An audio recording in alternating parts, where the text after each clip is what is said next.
The TikTok Vitamin C Clock Lab. So this lab you'll be doing after you have finished the reaction rates, assignments and booklets, etc. So I'd like to just spend a little time going through this, what you need to do to complete it, and a couple of changes as well. So of course you'll have this sheet here in which you read through the lab, write down what the purpose is, what you want to find out, what you think will happen. Of course, one of the factors of reaction rates are being altered here, so you should be able to make a prediction there. And then background, provide a reason for your hypothesis. You should try to use collision theory to help your explanation. So whatever factor we're manipulating here, give a reason in terms of collision theory. Okay. In terms of procedure here, a list of materials. You can simply say as per lab handout with the exception of a few things here. First of all, it calls for liquid laundry starch. Now I had a heck of a time finding liquid laundry starch. I think it may only be sold in the States and not in Canada. So I made up my own liquid laundry starch. So you'll be using the homemade stuff. Also it calls for 1,000 milligram tablets of vitamin C. I found that the 500 milligrams work perfectly as prescribed in the book. And also, it refers to you using tincture of iodine, which is the 5% solutions you buy in the grocery store. We're just simply going to use the lab grade iodine. It works out wonderful. So those are a couple of changes to the materials. Otherwise, the procedure is pretty clear cut. Reading through the handout, you can easily figure out what it is. And of course, the usual safety rules, goggles. Try not to get any of the material on your hands. I'll have some, hopefully, surgical gloves that you can use because we are using iodine, which tends to stain the skin a little bit.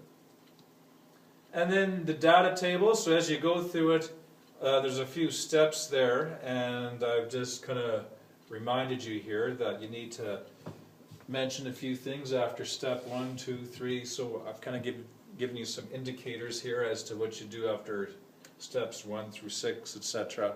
And then, of course, what to do when you go back. And lastly, of course, data table here. So we're using different volumes of water.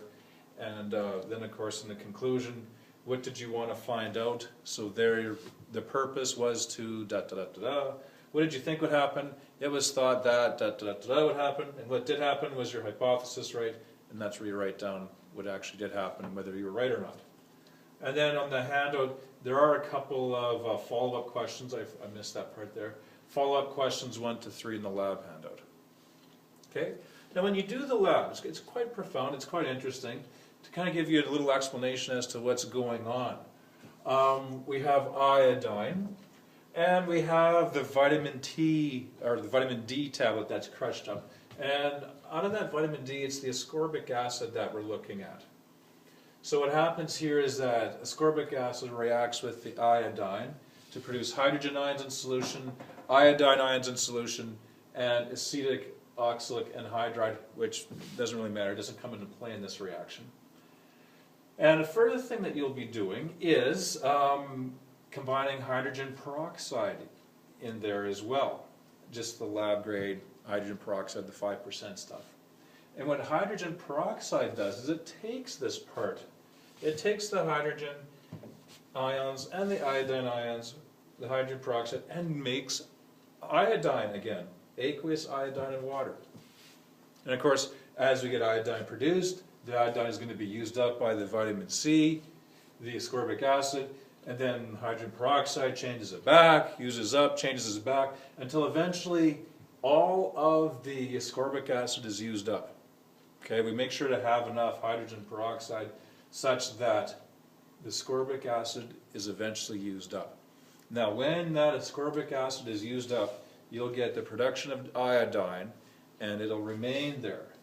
And iodine is a great test for starch, the liquid laundry starch. When we have that in there too, we'll see that the iodine combines with the starch, and we'll see a really, really neat dark blue-black complex. Because all through this you're working with clear colorless solution.